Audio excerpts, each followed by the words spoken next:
Hello बच्चों, स्वागत है आपका हमारे चैनल पर्सनल ट्यूटर में। मेरा नाम है ऐश्वर्या शर्मा और मैं आपको पढ़ाऊंगी chapter number 5 social and religious reforms. तो ये चैप्टर हम स्टार्ट कर चुके थे और हम पढ़ रहे थे era of religious and social reform, जिसमें हमने ब्रह्मो समाज, प्रार्थना समाज एंड देन सत्योशोधक समाज के बारे में पढ़ा था। देन हमने आर्य समाज के बारे में पढ़ा था।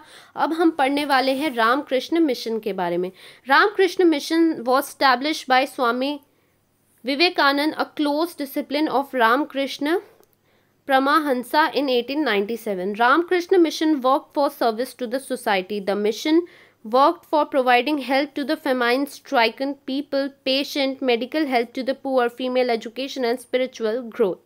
अब जो ये रामकृष्ण मिशन था, इसे स्टैब्लिश किया था स्वामी विवेकानंद ने, और जो कि एक फॉलोअर थे ऑफ रामकृष्ण परमहंसा के इन 1897। जो रामकृष्ण मिशन था, इसका काम था सोसाइटी के लिए काम करना, सोसाइटी को सर्विसेज प्रोवाइड करना। ये जो मिशन था, इसका मेन काम था ऐसे लोग जो फेमाइन का पार्ट हुए हैं, मतलब कहीं सूखा पड़ा है, उसका पार्ट है लोग, उनकी हेल्प करना, पेशेंट्स की हेल्प करना, लोगों को मेडिकल फैसिलिटीज़ पहुंचाना जो कि गरीब हैं उन्हें, औरतों को एजुकेशन पहुंचाना और इस स्पिरिचुअलिटी लोगों में लेकर आना। ये सारे मिशंस किसके थे? रामकृष्ण मिशन के थे। और इन लोगों ने भी बहुत सारे ऐसे एजुकेशनल इंस्टीट्यूशंस थे जो खोले। Vivekananda was an excellent orator. He attended the Parliament of Religions and Chicago in 1893 as representative of Hinduism. Arise, awake and stop not till the goal is achieved was the message given by him to the Indian youth. और जो स्वामी विवेकानंद थे, बहुत ही अच्छे orator थे, मतलब बहुत अच्छे से बोलते थे, अब उनकी कम्युनिकेशन स्किल्स बहुत अच्छी थी। और शिकागो में पार्लियामेंट ऑफ रिलीजन अटेंड किया था उन्होंने 1893 में as a representative of Hinduism को रिप्रेजेंट करते हुए। Arise, awake and stop not till the goal is achieved उनका मेन स्लोगन था, मैसेज था, जिसका मतलब है उठो और कोशिश करो जब तक तुम जो चाहते हो वो पूरा ना हो जाए। ये उनका मैसेज था हमारी इंडियन यूथ को। Social reforms among the Sikhs.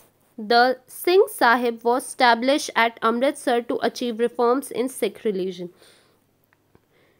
This institution works for spread of education among the Sikh community and bring in modernization among them. Later, the Akali movement continued their tradition of reformation. तो social reform 6 में कैसा लाया गया था? जो सिंह साहिब था उसे establish किया गया था अमृतसर में, जिसका काम था सिख रिलीजन में रिफॉर्म लेकर आना। ये जो इंस्टीट्यूशन था, इसका काम था सिख कम्युनिटी में एजुकेशन स्प्रेड करना और साथ ही साथ उन्हें मॉडर्न बनाना। और इसके बाद एक अकाली मूवमेंट भी आया था, जिसने ये जो सिख्स के ट्रेडिशन था रिफॉर्मेशन का, इसे कंटिन्यू किया था। Emancipation of women. During the expansion of British rule in India, the position of women was very miserable. तो जिस समय ब्रिटिश रूल हमारे देश में था, उस समय औरतों की जो कंडीशन थी, वुमेन की जो कंडीशन थी, बहुत ही ख़राब थी। They had no right of education, they were not treated equally. Child marriage, dowry system, sati, केशवापन, opposition to widow remarriage, such custom prevailed in the society. हमारी सोसाइटी में वुमेन की कोई भी रिस्पेक्ट नहीं थी, मतलब ऐसे कस्टम्स थे जहाँ पे उनकी कोई इम्पोर्टेंस नहीं थी। सबसे पहले उन्हें पढ़ने लिखने नहीं दिया जाता था। नेक्स्ट, किसी जगह भी इक्वल ट्रीटमेंट नहीं दिया जाता था। जो छोटी छोटी लड़कियां होती थी उनकी शादी करा दी जाती थी। डाउरी सिस्टम था, दहेज देने का सिस्टम था।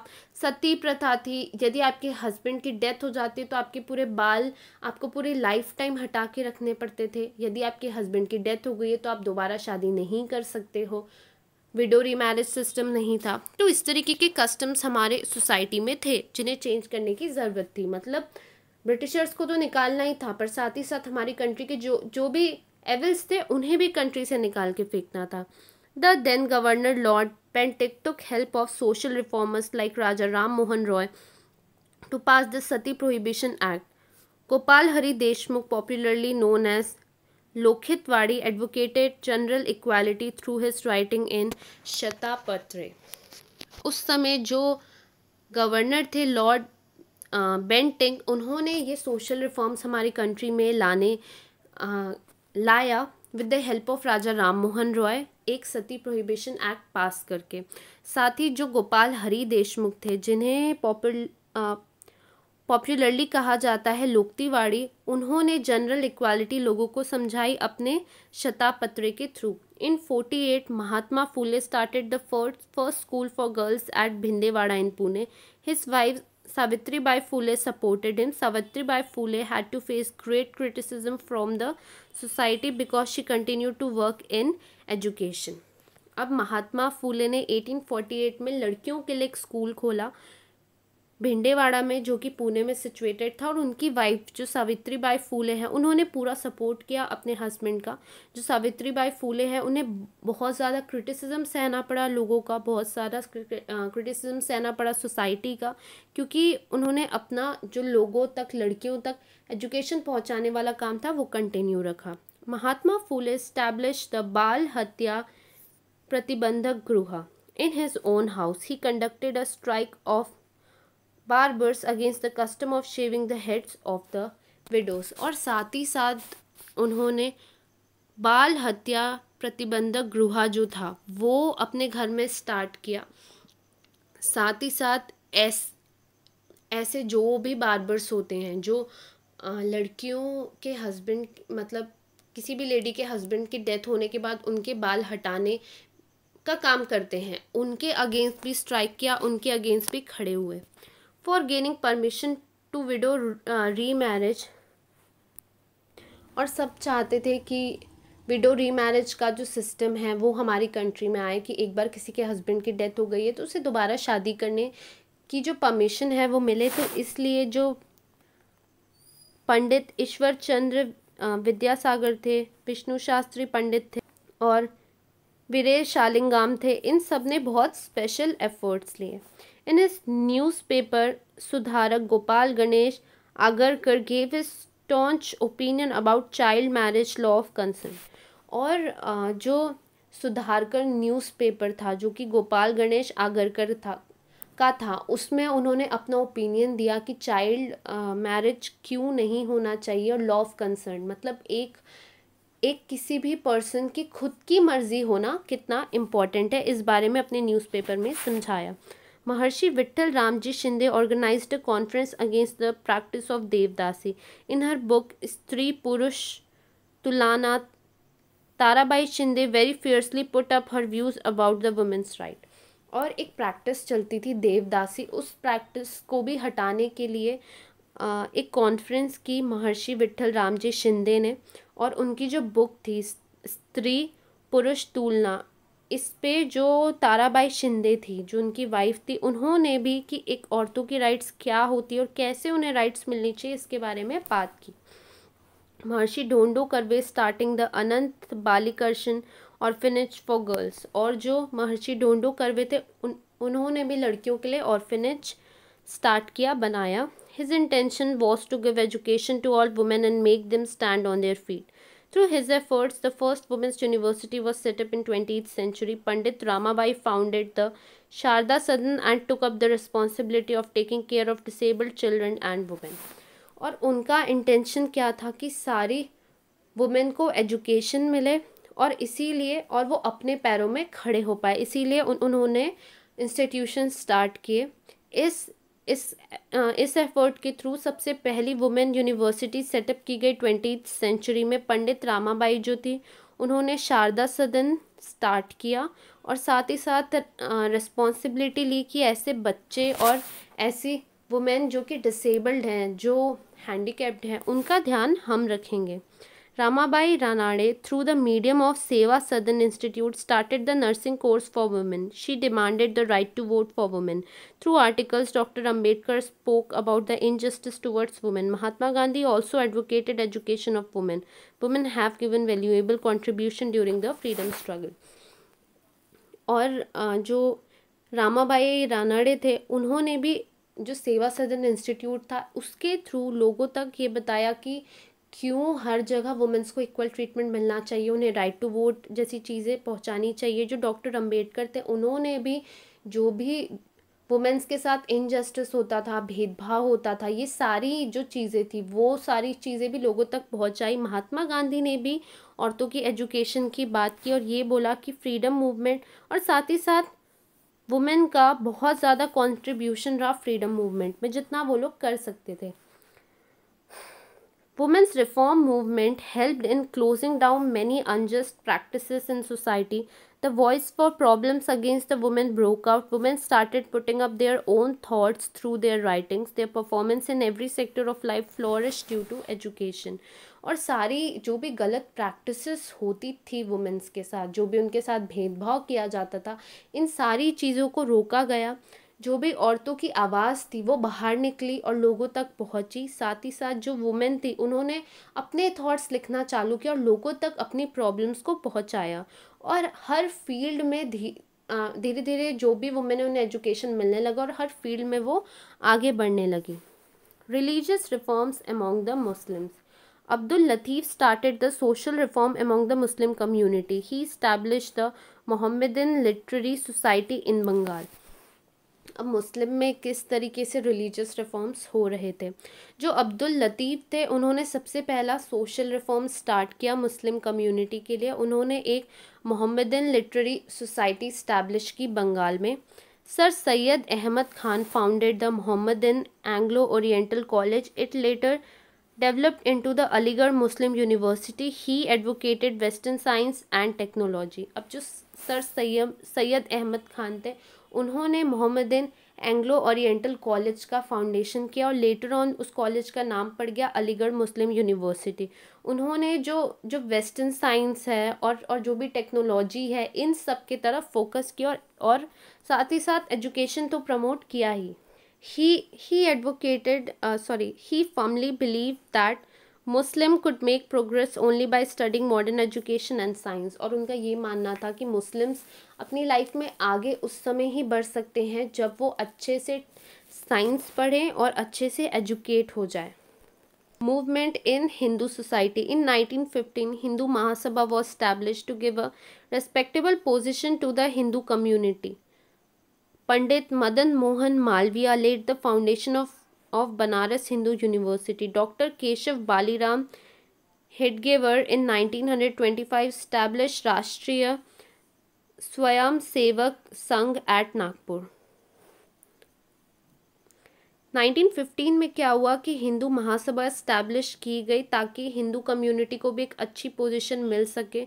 जो पंडित मदन मोहन मालविया थे उन्होंने बनारस हिंदू यूनिवर्सिटी स्टार्ट की। जो डॉक्टर केशव बालीराम हेडगेवर थे उन्होंने 1925 में राष्ट्रीय स्वयंसेवक संघ स्टार्ट किया नागपुर में। Its aim was to set up disciplinary and virtuous organisation of Hindu youth. V D. Savarkar built the Pati Pawan temple at Ratnagiri, open to all caste of Hindu religion. Common dining programs were also arranged. और साथ ही साथ ये सारी जो अलग अलग संघ start हो रही थी इनका एम था कि हिंदू जो यूथ है उन्हें सही रास्ते में लेकर जाना, उनमें डिसिप्लिन लाना और उन्हें अपने हिंदू सोसाइटी के बारे में अलर्ट करना, अवेयर करना। जो वी.डी. सावरकर थे उन्होंने पतित पावन टेम्पल बिल्ड किया रत्नागिरी में, जो सारे कास्ट हिंदू रिलीजन के सारे कास्ट को अलाउड था। पहले क्या होता था कि जो भी लोअर कास्ट होते थे उन्हें अपर कास्ट के टेम्पल्स पे अलाउड नहीं होता था, लेकिन इन्होंने ऐसा टेम्पल स्टार्ट किया जहाँ पे सारे कास्ट को इक्वली अलाउड था और सबके खाने के लिए कॉमन डाइनिंग प्रोग्राम भी वहाँ पे अरेंज किया गया था। Manifestation of renaissance in other areas. Just as the reform movement, the development in various fields of literature, art and science during the Renaissance period is also important. तो जैसे कि हमने पढ़ा अलग अलग रिफॉर्म मूवमेंट्स जो हमारी कंट्री में हो रहे थे, साथ ही साथ दूसरे फील्ड्स में क्या क्या डेवलपमेंट हुए थे, लिटरेचर में, आर्ट में, साइंस में, रेनेसेंस पीरियड में, ये भी जानना हमारे लिए बहुत इम्पॉर्टेंट है। In the field of literature Rabindranath Tagore and the field of science C V. Raman receive the Nobel prize. This gives us idea of progress in India. तो जो लिटरेचर का फील्ड था इसमें रविंद्रनाथ टैगोर जी ने, और जो साइंस का फील्ड था इसमें सीवी रमन जी को नोबेल प्राइज़ मिला था। और इससे हमें पता चलता है कि कैसे हमारे देश में प्रोग्रेस हो रहा था। The progress was responsible for building up modern India. Stories, novels gave inspiration to gain independence. They also expressed thoughts on social reforms. और ये जो प्रोग्रेस हो रहा था इससे हमें समझ आ रहा था कि अब हमारा इंडिया मॉडर्न होते जा रहा है, हम इंट्रोड्यूस हो रहे हैं अपने मॉडर्न इंडिया से। जो भी स्टोरीज थी, नॉवेल्स थी, ये सब इंस्पिरेशन देती थी लोगों को इंडिपेंडेंस के लिए। और साथ ही साथ सोशल रिफॉर्म कैसे करना है, सोशल रिफॉर्म के थॉट्स भी जो थे वो एक्सप्रेस करती थी। During this period women also took up writing. New newspaper and magazines became a source of social reforms and political awakening. इस पीरियड में क्या हुआ था, जितनी भी वुमेन थी वो भी लिखने लगी, नए नए न्यूज़पेपर आए, मैगजीन्स आए, जिसके कारण सोशल रिफॉर्म्स आए और लोगों में पॉलिटिकल अवेकनिंग भी आई, पॉलिटिकली भी लोग आगे बढ़ने लगे। There was development in the field of art as well. Music became more popular. Indian style and Western techniques were combined and a new school of painting came forward. और इस समय दूसरे आर्ट के फील्ड के साथ साथ दूसरे fields में भी डेवलपमेंट हो रहा था। म्यूज़िक बहुत ज़्यादा फेमस हो गया, इंडियन स्टाइल हो गया, वेस्टर्न जो म्यूज़िक्स थे वो भी कंबाइन करके हमारी कंट्री में प्ले होने लगे। और साथ ही साथ नए स्कूल्स भी खोले गए पेंटिंग्स के लिए। मतलब दूसरे फील्ड्स को भी उतनी ही इम्पोर्टेंस साथ ही साथ दी जा रही थी। Many books were written based on science. People started realizing that experimentation and scientific attitude were important for the progress of the country. और बहुत सारी बुक्स थी जो साइंस के ऊपर लिखी गई और लोग ये रियलाइज़ करने लगे कि जो भी एक्सपेरिमेंट हो रहे थे वो बहुत ज़्यादा ज़रूरी है ताकि नई नई चीज़ें इन्वेंट की जाए कंट्री पे। साइंटिफिकली हमारी कंट्री का आगे बढ़ना बहुत ज़्यादा ज़रूरी है। In the history of modern India, the movement of Renaissance is very important on the principle of liberty, equality and nationalism. तो हमारी जो मॉडर्न इंडिया की हिस्ट्री है इसमें जो मूवमेंट ऑफ रेनेसेंस है वो बहुत ज़्यादा ज़रूरी है। On the principle of liberty, equality and nationalism, the Indian social reforms set up a nation-wide political movement.